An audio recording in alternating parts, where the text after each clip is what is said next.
welcome back to another episode of The Lookout. We're pushing, we're getting close to 200. Very, very close. Episode 197 right now.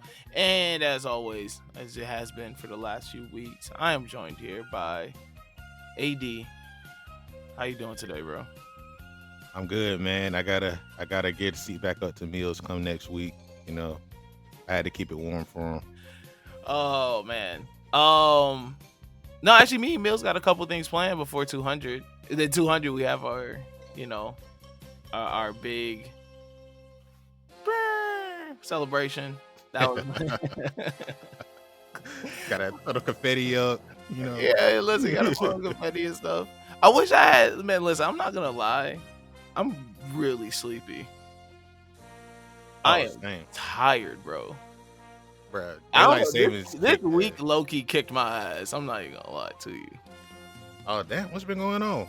Nothing. It was just work and everything. Like you be running around adulting, doing life. Oh, that's a fact. And then you just be like, oh shoot, I am sleepy. I need to go to bed. I'm saying, man, like it's been the same way, and daylight savings ain't help at all.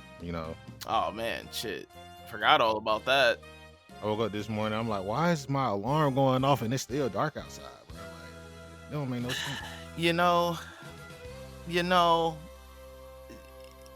Daylight savings and turning it forward and backwards and all these things. So I just want a consistent time.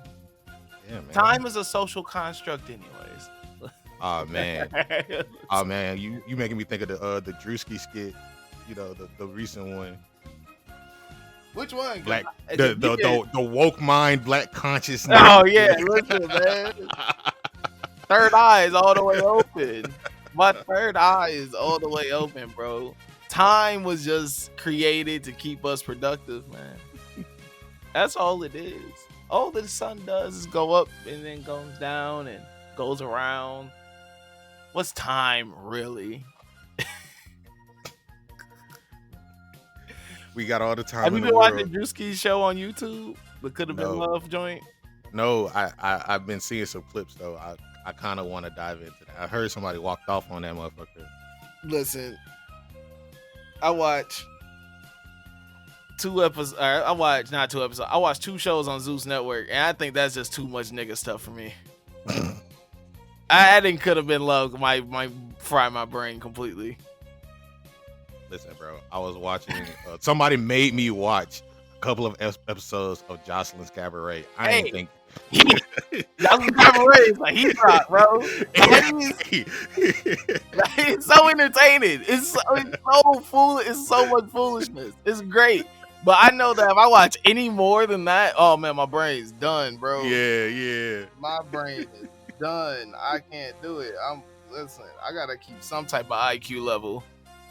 What? Yeah, I be feeling my brain cells die after every episode. I'm like, oof, I lost a couple in there. I was like, I need to go pick up a book. Yeah. Because whenever I dive into them, man, listen, I gotta at least go in there with the mindset of, all right, who finna go get the hooking today? Let me just go in there like it's UFC, like under on strikes. You know what I'm saying? Like, bro, baddies now ain't nothing but fades. That's all I'm really watching. At this point, it's like the bare knuckle fight league. That's all it is. Power slap, listen, bro. That's all it is. This is just a power slap league. That's all I'm watching. Oh man, but we're back. We're here another week. Anime of we're wrapping up Fishman Island. Yeah, man. We made it through. Okay, before we get into everything. Yeah. What would you grade this? Fishman Island as a whole? As a whole, what grade are we giving it? Would you give it? I would give it like a C+ to a B. Okay. I think it sits at a solid C for me. Yeah. Like when I think about like everything in comparison to like all the other arcs in One Piece, like even before and that, like everything that came before it, there are so many peaks that are just like A, B, and this sits like closer to the lower end of that. And it's not like it's bad or anything. It's a good showcase. You know, we got a lot of information and following up and setups for things that are going to happen in the future, you know. But I think as a whole, where it sits in, you know, the execution of the arc, like the positives of it being like, you know, the Fisher Tiger Otohime backstory, you know, the Straw Hat showcase. I think those are like the two biggest things that like keep it from being such a lackluster, like truly lackluster type of arc. You know what I'm saying? But like there are so many other things that just like are just peak in One Piece, and it doesn't reach that. So Yeah, I mean, I fully agree. I think that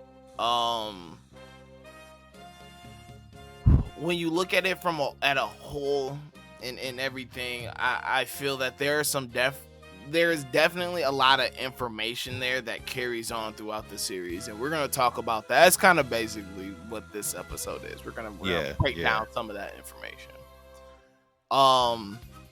which is cool. Like, Fishman Island has a lasting impact.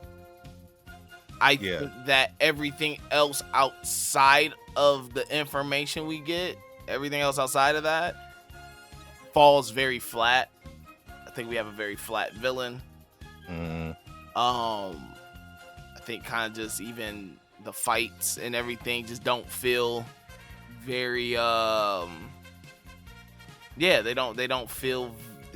hold no weight. I think that's what like the hardest part is, and we talked about it last week on last episode. It's just like the weight isn't there. As much as you want me to feel like this is all so important and this is all so everything, like it doesn't feel that way at all. Yeah. So yeah, no, I think it gives it. I give it a solid C. For overall, I'll give it a solid C. What arcs would you put under this that have come up so far? Like thinking back to like East Blue, like Nami's Village, Usopp. What isn't as good as this?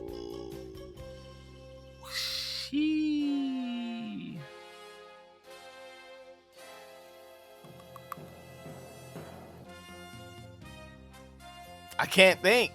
All right, let me run it down. So it's like the very beginning with I think it's Romance Dawn from Luffy's first introduction all the way up to when they meet Nami and fight Buggy. I think that's like all one arc.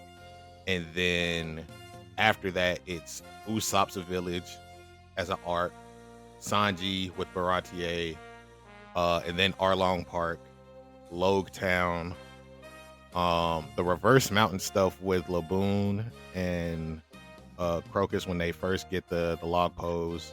And I feel so bad comparing it to like the beginning arc. Like, like Usopp's arc. Like, I wasn't the biggest fan of it, but like I understand that in the beginning they're just kind of they're rounding stuff out. Yeah, they're collecting their crew, they're collecting some people. So I want to take that into account. I think what makes Fishman Island so disappointing is that we've already been established. Yeah.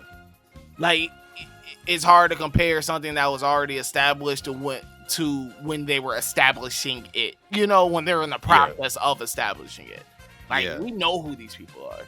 Like, and then also too, I think since it's the first arc after a time skip, after what we just got in Marineford, Sawadee, Impel Down, all those things, you're kind of just like, you're kind of left there like, huh?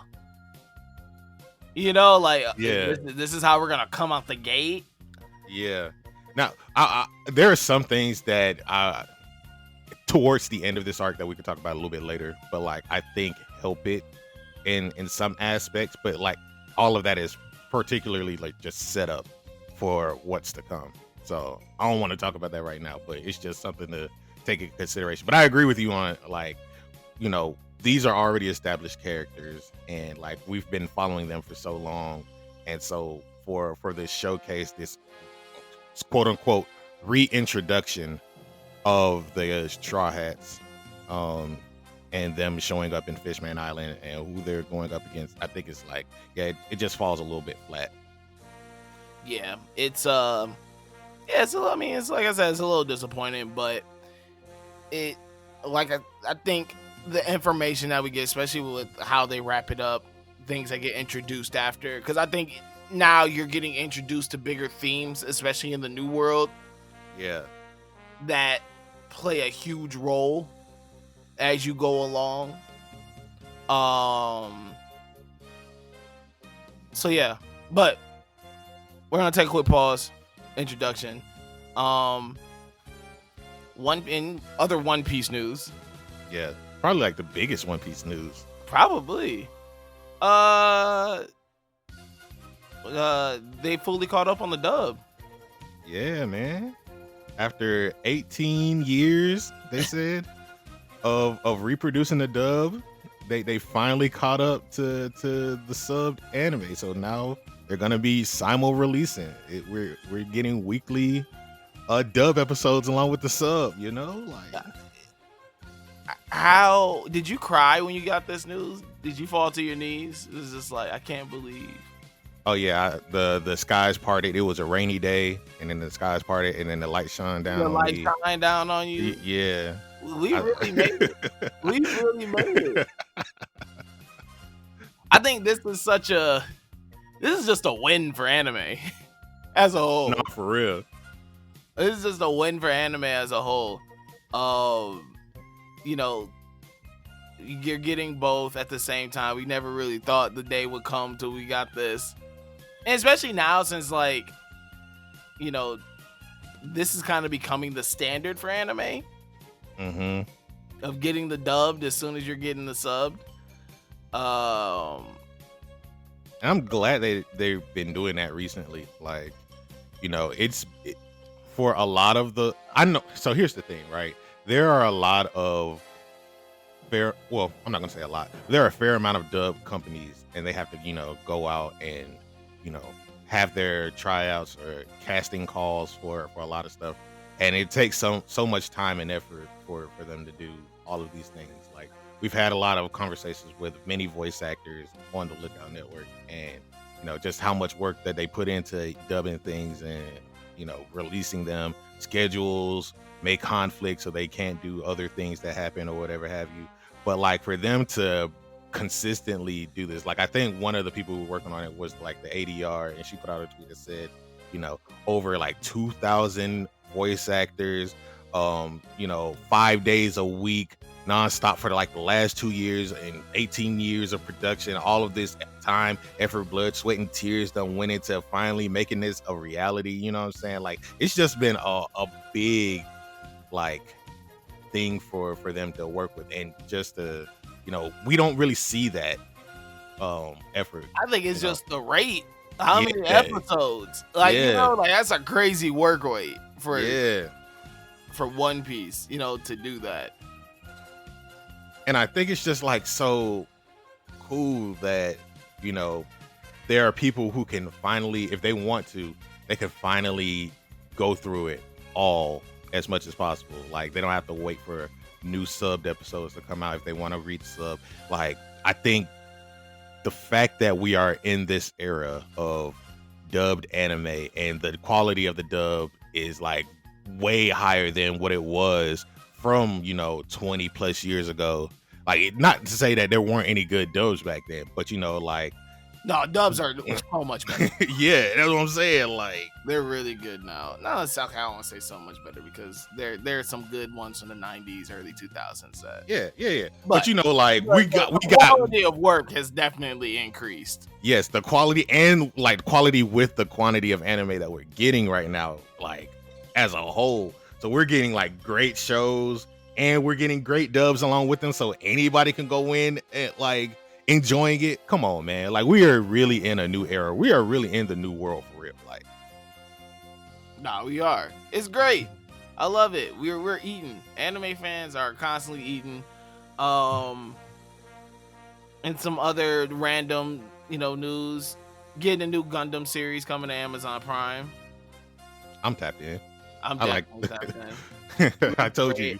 They have they did the movie screening last week, but they're gonna start streaming April 9th, Amazon Prime Video, Gundam GQ, UUUX. I don't know how. I was about to say, how do you pronounce that? Oh wait, G-Quux. G-Quux? G-Quux. That's what I'm reading. Pronounces G-Quux. So yeah, another Gundam series. That's always fun. Hey. I saw some of the clips. It looks good. It I said they did the movie. Oh, they did a beginning movie. Oh, and now they're gonna break into the first 4 episodes. I see the jig.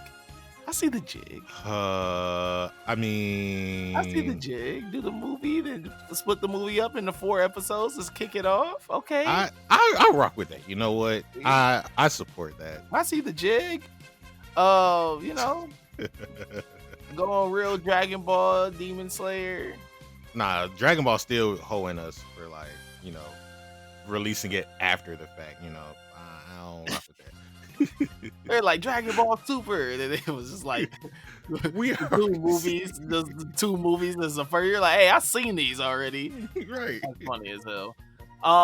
Speaking of Demon Slayer, we got official news that the first of the trilogy is coming out. It will be released in America September 12th. Hey, we there. Yep. So the first Infinity Castle film, U.S., Canada, September 12th. Also, shout out to Demon Slayer for the collab short with the MLB. Oh yeah. Yep. Ufotable went crazy with that. Yeah, they did. They definitely did. Yeah, they'll be playing the series March 15th to March 19th, which will be the beginning essentially of the regular season. Mm-hmm. So, yeah, they'll be playing in Tokyo Dome. How do you feel? Dodgers. Wait, say that again. There'll be the Cubs and the Dodgers. Okay. Yeah, they'll be playing out there. That's cool. That's really tight. You know, I think there are 2 teams right now that have very prominent Japanese players on their teams who are all really good. So I understand why they're sending them out there. Baseball is huge in Japan anyways, and has been huge in Japan for a very long time. Mm-hmm. Like Japanese baseball culture is its own, is its own thing. I fully expect there to be a new baseball manga in Shonen Jump by the summer. I'm not going to be surprised by that. I mean, there's a couple good ones running right now. It's not on Shonen Jump, but just a couple good mangas. Let me go on my Manga Plus app. I know, what is it? Days of the Diamond. Days of the Diamond. That's really good. Yeah. I really like that one. That one's heat. And then there's another one that I was reading about the pitcher who could only throw 3 pitches. I think I know what you're talking about. I have seen that. Where is I was a fan of Oblivion Battery. Started reading that. Yeah, I know you were. Yeah. That one wasn't good to me. But man. Strikeout Pitch. That's what it's called. Strikeout Pitch? Okay. Strikeout Pitch. It has how many chapters? If it hasn't been X-nayed. Shout out to manga that get anime, even though they've been cut. Shout out to Black Torch, Oh yeah, shout out to Black Torch. They got cut. They only got 20 chapters. They just got an anime cleared. I'm sure a lot of that's gonna be original. There's no way in hell they're gonna be following that canon story. They don't even probably have enough material for it. But the premise is enough for it. Yeah. Okay, I see Strikeout Pitch. I read the first chapter. This wasn't bad. Yeah. But the Days of Diamond is really good. Yeah. Really, really good. But no, it's really cool. I mean, sports have been buying in. I mean, Lakers just had their One Piece. Yeah, that One Piece Red promo. Sox are doing a One Piece theme day in May. I was gonna ask, how do you feel about like the collaborations so far? Um, do you fully expect there to be more like, of course there are going to be more collaborations, but what is your dream collaboration? Like dream collaboration? Yeah, like for any sports and anime. Like think of something, anything. Like shit. Gundam Formula One racing, you know what I'm saying? That would be crazy.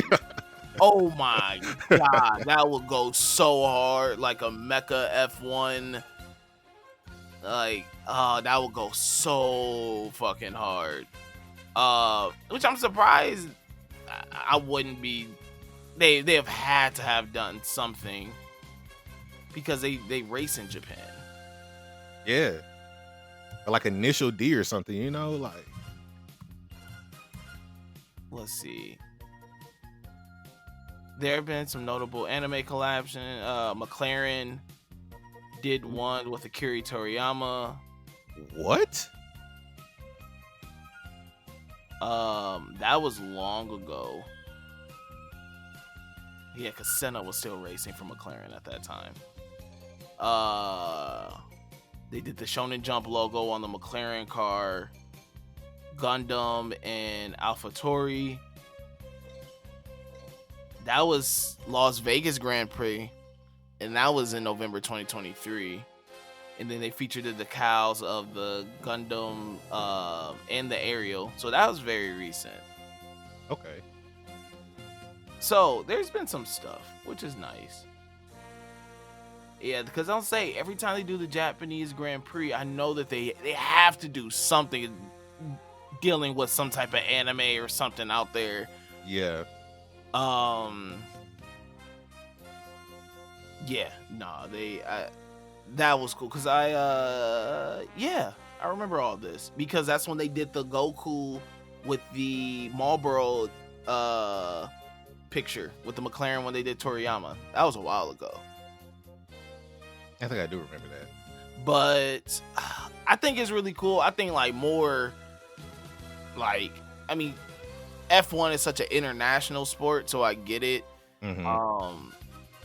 They literally travel country to country to do stuff. It's cool to see like American sports, obviously NBA, MLB doing things, especially now how international the game has grown. Although they like, you know, I don't know, a dream collab.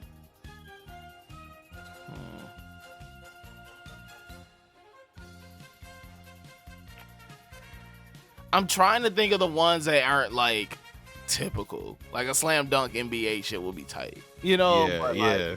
like you know, Ace of Diamond MLB thing would be cool. God, I mean, there's a lot they can do. It's just a lot. I mean, anime is big now. I think now though it just has to deal with more of. Honestly, One Piece is the most popular thing on the planet right now. Yeah. Like that IP is crazy. So fuck it, Bleach MLB. You know, Bleach MLB would be tight. Listen, you can get some bats and have them painted like the different swords and all that stuff. That would be cool. Yeah, I think. I mean, but like I said, I think anime is growing at a rate where we're gonna see probably more of this. We're definitely gonna see more things getting involved. Right now, I think One Piece is the gateway drug for it.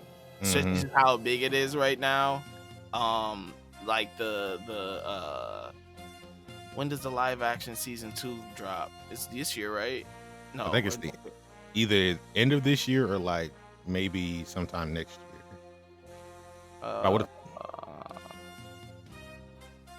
Second season of live action will be released on Netflix in 2025. Yeah, so it's probably the end of this year. Yeah, filming for season 2 is wrapped in February. So I would say September, October-ish. Probably. So yeah, I mean, like One Piece, they're ramping up. So I'm sure they're kind of just like, all right, let's push it. I think like it's yeah, I think we're good. I think they're gonna be good, and I think that we're gonna see more collabs coming soon. There's there's so many. Like I said, I'm trying to think of something that's a little more off the wall, but isn't so off the wall where you're kind of just like, how does that even fit? Yeah.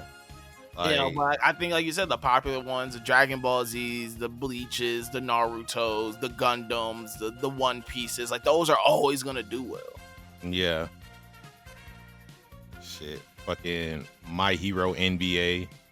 My Hero NBA will be tight. I mean, even they did the Demon Slayer. The Demon Slayer was hard. Like, yeah, Yeah. like you got some newer stuff. Here you go. Here you go. All right. My Hero NBA. You got Deku with Celtics. You know, Bakugo with the Heat. Who we have for Todoroki? For Todoroki, you can do. I know Bakugo with the Rockets, and then maybe.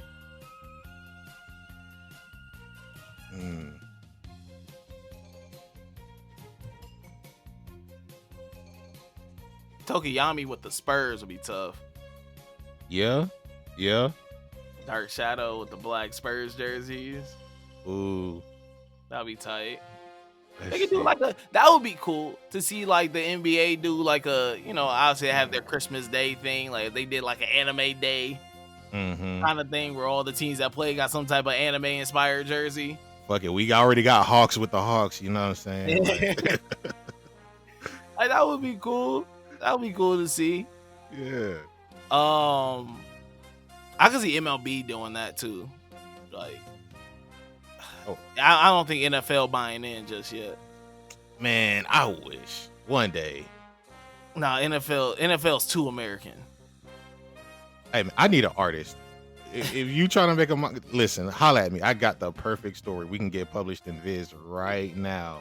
Listen, AD gonna try to sell you his life story. That's crazy. It's not even my life story. Well, I mean, he's trying to sell his life story.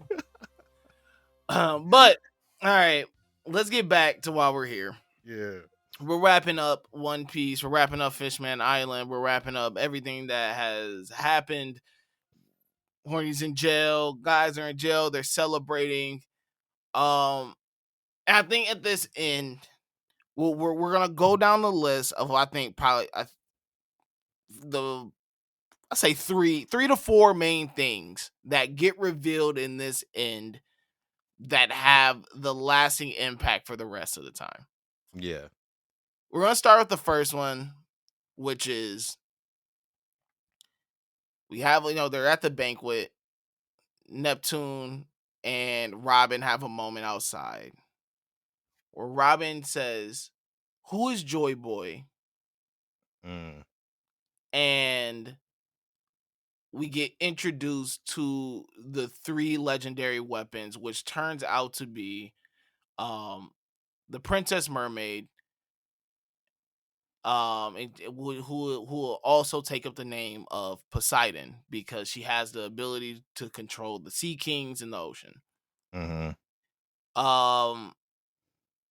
And I think really the Joy Boy, the Void Century connects a lot more to more recent events in One Piece than anything else. It really does. I mean, should we put a spoiler disclaimer for this? Like, yes, big spoilers. Hey, if you made it here,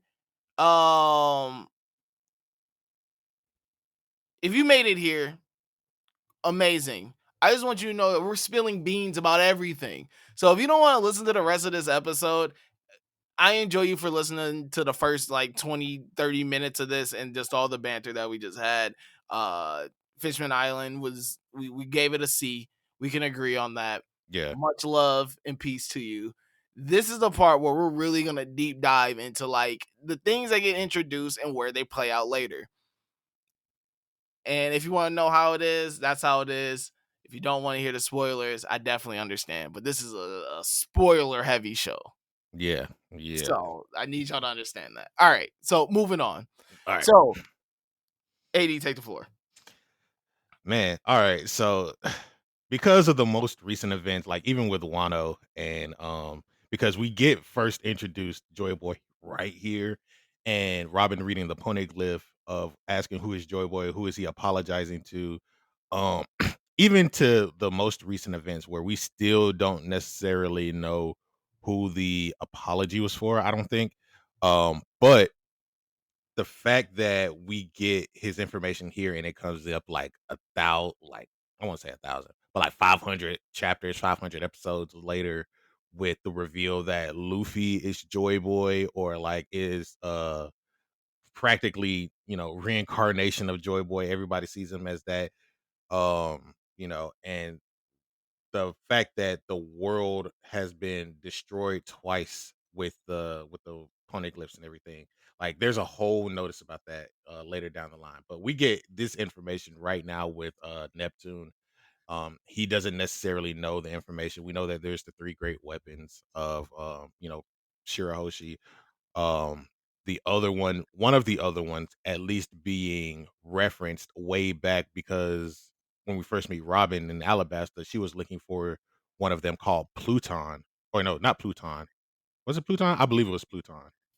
Because she um said they're all there's three of them and they're all named after um gods. So you have yeah. Pluto, you have is it was it was Pluto, it was Uranus. Uranus and Poseidon. Yeah. And so, like, it's just this whole thing in general with us getting these reveals is great, like, setup for future things, because, like, Robin truly is the person who's going to carry like the overarching narrative to where we're actually going to go. So her getting this information while Luffy and them having fun. You know First of all, let me talk about the banquet. Like, the banquet was cool. How did you feel about that with like the black lady?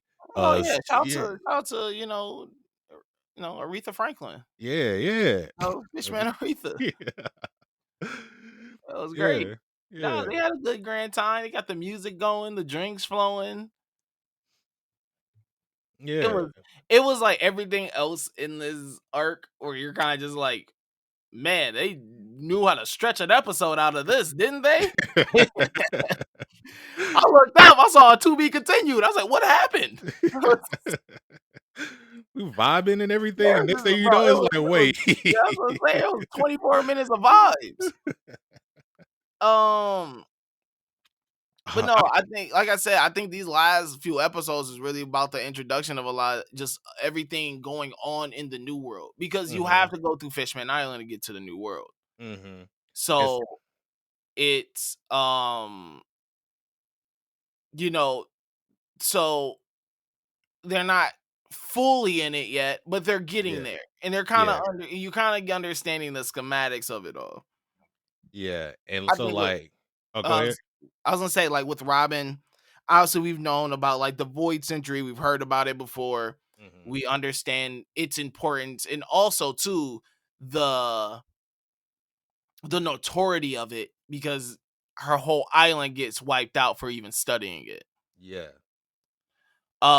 So we really understood her real into, like, why she really wanted to get to Fishman Island, because she's like, there's poneglyphs down here that have never been read before that I need yeah, to go see." yeah. Because she read them back in like Skypiea and everything, and so it gave the locations of where the poneglyphs were.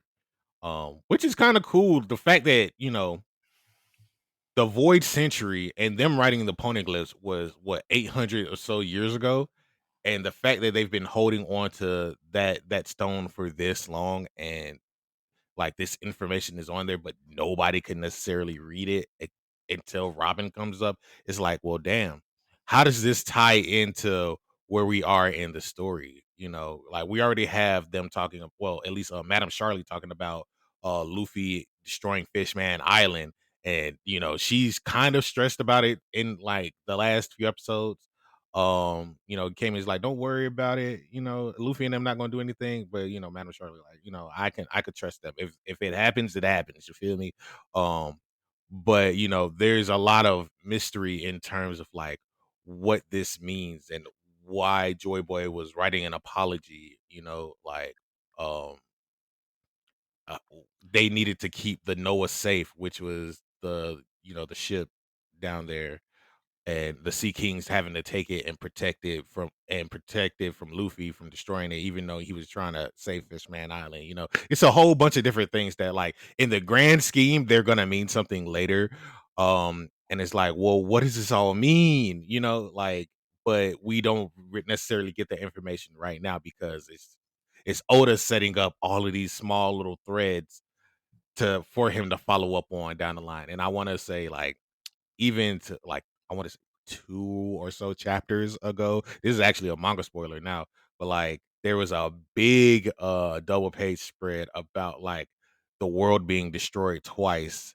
Um and, like, it's like a past, present, and future type of thing, like, where you'll see a double page spread of people coming up from the earth giving fire to, like, this big machine on behalf of, like, this dark figure, and the world being destroyed once, and then, like, a dragon coming destroying it again, and, like, all the races you see, like, a vision of Luffy, some giants, fishmen, all coming to destroy this figure in this great epic battle or whatever, like that. It's a big thing, but it looks like just like hieroglyphics, you know what I'm saying? So it's really just a interpretation of what could essentially happen um towards the end of this story. But the fact that a lot of this is just all set up, bro, like, from just asking these questions about these poneglyphs that only Robin could necessarily understand is pretty crazy. Um that's like the first big setup. But, like, as we go along with you know I the feel this is the one that feels more long term, and I think they stretch yeah. out a lot of that stuff anyways, because this is not the first time Robin has brought up something in the Void Century or something we learned from the past. I Mhm. think that where you're at currently in the story, especially in the manga, now all this stuff is coming in a lot more into play. Yeah. Yeah. Um, I think that the next couple revelations have more of an immediate impact. So the second one coming up, uh, Mhm. is a moment Jinbei has with the rest of the Straw Hat crew. He's kind of just like, "Hey, I need like y'all want to kind of know what's happening up there. Y'all been gone for 2 years. I don't know what y'all been keeping up with, Yeah. but we have some internal turmoil inside the Marines, Mhm. and we figure out that Kanu and Aokiji have this fierce battle to see who is going to become the new leader of the Marines. Yeah. um a 10-day battle that happens between them, which ultimately ends up with Aokiji losing and uh Akainu, now known as Sakazuki, taking over, um taking over the Marines. Yeah. This is a little bit more immediate because the next island we go to is Punk Hazard. Mhm. The place that they held their battle. Yep. Um And completely decimated. mhm. Like, that's actually crazy. You know how in Dragon Ball where they be like, let's go to a random wasteland so we could actually, like, duke it out. That's pretty much what they did here. Like, went to a random island, which is not necessarily a random island. It's a factory, a old lab that Vegapunk used to work at, for the Marines, but they decided to have their battle there and just turned it turned the entire climate around upside down, whereas one half ice, one half fire. That battle was crazy. There's actually I can't remember when the movie came out, but there one of the One Piece movies, Film Z, happens around here, and you see Luffy have a conversation with Aokiji, and you see him missing a leg. Like, it's like the first time that we see him, and they have a conversation like, "How did you get that?" And I recommend One Piece Film Z.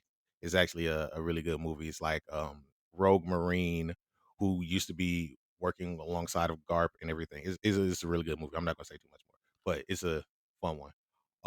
But the fact that they had that battle, it's like, well, damn, what's going on there? So Aokiji loses the fight. He leaves the Marines. Akainu is now the head of the Marines, and it's you got Teach also taking over a lot of the territories that Whitebeard used to have. So now he's an emperor after leaving the warlords, he becomes an emperor alongside Shanks, Kaido, and Big Mom. Um, and they reveal that he somehow has that power to extract devil fruits so that they can use it for themselves. So he's become a devil fruit hunter. Um, a lot of big things right there that just come into play for the future. Yeah. Um, you know, it just it's nice because it changes the landscape, Yeah. especially when it comes to um like Aokiji and Sakazuki and how that plays out. You're kind of now like, okay, like how is this gonna change everything? Mhm. Especially in terms of for the Marines and whatnot. So, we got these kind of like you're setting up different players we've seen before. If you have, and once again, watching the anime, you see now that Aokiji ultimately ends up joining the Blackbeard Pirates. Yeah. Crazy So turnaround. crazy turnaround. So yeah, like you're once again setting up the world, setting up to seeing how things are. Blackbeard is now taking up one of the emperors. We see kind of the introduction of all four emperors. We knew Shanks already. We knew Blackbeard.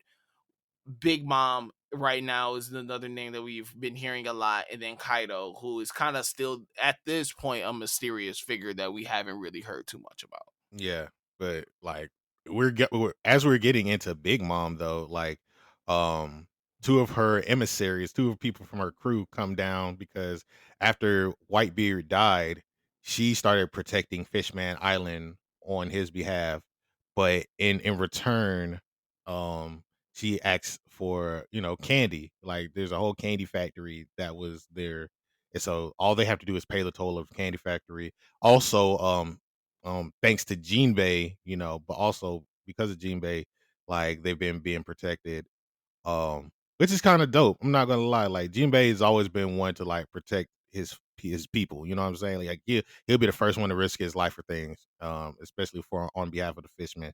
So like he gives up like essentially he gives up essentially part of himself to Big Mom just to protect Fishman Island, and he has a whole conversation with Neptune about it, saying like, I gotta settle this with Big Mom before I can join Luffy's crew. Yeah, he Um, got some honor. He's moving with some yeah, type of honor. yeah, Listen, I ain't gonna just dip out yeah. Let me go ahead and squash this right quick. for Um, sure. Um, and I think Big Mom, I think that she's like really the final piece to really set up a lot of things. And when I say set up a lot of things, I mean more too of just like how the new world is ran. So mhm, before coming in here, you know, before they cross the red line and whatnot, you don't really hear too much about pirate territories. yeah, Like once you get into the new world, you understand that like the four emperors are really the ones that are like pulling the strings on mhm, a lot of these islands that are happening here. mhm, You see islands are being held as territories under protection. Obviously, you see Big Mom. She's got the candy factory thing going on. So she sends the two emissaries to come pick up the candy. They're like, we don't got the candy. mhm, And Luffy, Sanji, and Zoro, who are just so happen to be walking by with all the treasure that Caribou stole. Uh, there he's like, yo, what's going on here? You see the minister of the left is like, no, Luffy, don't, he's like, man, that candy was so good. The emissaries yeah, are like, you ate the candy? He's like, yeah, man, it's the best. Uh, So they let them know in Fishman Island, and the citizens are scared because they're like, man, we don't got this payment. Big Mom's gonna come and destroy everything. Um, and Luffy's like, you know what? Like that's not happening on my watch. Yeah. We get our first kind of look at Big Mom. Um, we see her salivating, the saliva's burning the ground. Yeah. She done ate some of her, she done ate some of her followers or whoever was in there. They're really building her up to be this monster. Um, so we see that happening. We see everybody coming in. We see the candy factory is destroyed, and Luffy's like, listen, take the treasure as payment. You use this money for whatever losses that you need. You take all this treasure, and uh Just come back later for the yeah, just candy. come back later for the candy. We see his first interaction with Big Mom all over the transponder snail, and he's like, hey, I'm gonna come kick your ass. They drew that out for a long ass time too. Like they had that whole conversation, and then they cut to Big Mom, and one of her people come in like, hey, they explain the situation, and she's like, hold on, let me talk to him right quick. And she calls, and everybody's in the plaza just like hearing his phone ring, bro. Like they let that shit play out for at least like a good 2 minutes. You got Peckham's, and I think the other guy's name Tamago. They sit there and like, you gonna answer it? Nigga, hell no, you answer it, bro. Like, I'm not finna talk to her. Like, and then Luffy walks over, picks it up, has that whole saying of like, yeah, I'm gonna kick your ass. Like, I ate the candy. Um, but Big Mom already knows who he is because Monkey D, oh, you Garp's grandson, I heard about you, So there's a little they set up the beef pretty much right there, on Luffy eventually running into Big Mom, which we get down the line in Whole Cake Island, but they do take the treasure. They do take the treasure, just to hold off. But in that same aspect, Big Mom is like, forget Fishman Island. I don't care about that no more. I'm directing all of my attention to you, Straw Hat. So come Yeah, come dude, see like, me. Come see yeah. me. It sets up the beef, and like I said, it just sets up the territories. Yeah. You don't really see that beforehand, before this. Like, obviously pirates, and they're out there hunting treasure and stealing treasure and wanting maps and all these things and getting into trouble. But like in the new world, it's really ran like a crime family. Yeah. Like they're like, nah, I got like this is my territories over here. Don't you touch these islands. They're under my protection as long as they continue to pay up. We see, and we see the hierarchy. The more they move on, you kind of see more and more of the scale, like how far to the top it goes. Mhm.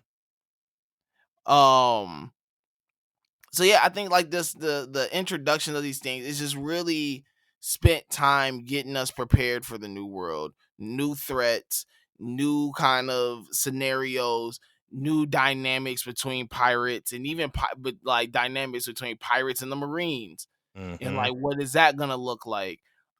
We see at the end our boy Smoker is back, Yeah. and he's ready to hunt down Straw Hats. Mhm.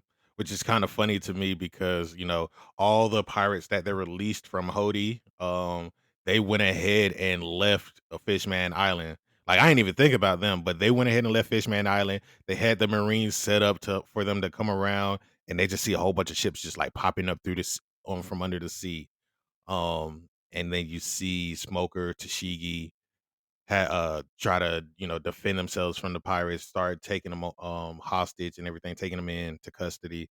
And one of the pirates that Luffy saved was like, I'm not gonna tell you who that is. Like I'm not gonna tell you who saved us. And the other dude next to him is like, bruh, you don't know who them is. Like I'm trying to save my own life. We gotta go ahead. But they explain the situation with Hody, and then Smoker's like, oh word, that's why there were no pirates coming around. That kind of makes sense. But then he says, it's Luffy who saved us from down there. try to save himself. And Smoke's like, bro, I already know that. He was like, "Y'all told me nothing new. Y'all told me nothing new. Everything you just told me, I already knew that." They was like, "Hey, it don't matter to me though. It does not matter to me." Um, yeah, we can see Smoke coming back, and the Straw Hats. Oh, the end. We can't. Oh, I'm not gonna end this episode with us talking about the heartfelt ending. oh yeah, We run into Laboon's family. yeah. We see a You whole know, bunch of whales, sailing you see a whole along, bunch of swimming whales with along. the same scars on the face because they're probably ramming some other wall like an idiot, like Laboon. Yeah, You see my man Brooke get to crying. He's like, "Man, I gotta sing the song." Um, you know, uh, we move on. It was yeah. great. They make Now, well, Nami got a new log pose, so yeah. they can move on. So they finally, they get a couple new equipments, a couple new things. They make the promise to Shirahoshi, to see her again, and she won't be as big as a crybaby next time. The brothers promise to get stronger so that they can fight to protect Fishman Island, and then they let the 70,000 folks from the Fishman district join the Royal Army. What love? Yeah, What love?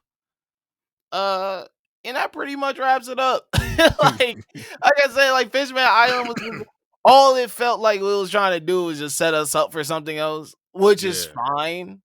Um, like I said, there are some aspects and some parts of it where I'm like, man, I wish this felt a little bit more heavier than it was, but it was a transitional arc. That's in the day, that's the best way to put it. It was a transitional arc, and no, now we are finally officially moving on to the new world. yeah. And I think uh the next island we go to, It's honestly more setup. it is really more setup, but I feel it's a little heavier. Like Yeah, like the punches hit a little harder than this one. yeah. And I think it rounds out like the direction for the rest of the new world. Because Punk Hazard, while it is not as like showcase heavy like this was, because we already got the showcase, it's a more of a testament to like the actual hierarchy of where we're gonna go, because we get reintroduced to Doflamingo, um how like his level of power. We get reintroduced to Law, we get reintroduced to Smoker and everybody. Like it's a lot of reintroductions, and like how far they've come as well, and where they compare to like Luffy and them, and the direction that they decide to go when it comes to like alliances and territories, and where we're gonna go from here. You know what I'm saying? So like I think the next island kind of rounds out the entire setup, and realistically, all of this is kind of connected in a way, from like Punk Hazard all the way to Wano. Like everything. If Bro, it's like it really is a string line of like you catch a low level dealer and then you get their connect, and then Mhm. that connect is like, no, you don't understand how crazy the spider web really is. Yeah. And then it's just like you see like, oh, all these people are connected and they're all doing some shit. Mhm. Like, it's I feel Punk Hazard is like really the first domino that leads into a long effect. Yeah. And Fishman Island is like setting up those dominoes. But like Punk Hazard is when you flick that first one down and then you're like, oh, this is how everything falls apart. Mhm. But just want to say thank you everyone for riding with me and AD Yeah. on this trip. We get through Fishman Island. We are now officially in the new world. And you'll hear from us again. We will dive into Punk Hazard. Yeah. Yeah. We gonna get through the new world together as a family. All Yeah, man. right, hand in hand. We're gonna be on this ship and this trip together. Me and AD, your captains, will lead y'all into the new world. So we appreciate y'all trusting us and riding with us. Um, Lookout 200 is coming. Me and Mills got a couple other things planned beforehand, so please make sure you stay on the lookout for the lookout. AD, any last words? Man, thank you for having me. I'll see y'all on 200. We got some other people that may join on that episode. It's gonna be a big one. But until then, I will be back into the manga reading bag. If you got any recommendations, if y'all got anything that y'all want me to tap into or y'all been tapped into, just at me. Let me know. I'm back in the manga reading mode. You know what I'm saying? We back. Also been watching a whole lot of different anime and stuff. You know what I'm saying? Like Yeah. back See, at it. when we do this show, I always hyper focus on whatever we're watching for the show, and then I get back into everything else. Exactly. It's Like, gonna be fun getting back into some other stuff. But thank you guys once again. You know where to find the lookout. Twitter, Instagram, YouTube. Make sure you subscribe. Wherever you like to listen to podcasts. Make sure you send it to your friends and family and whoever else you like listening to. Yeah, man. Thank you guys again. Peace.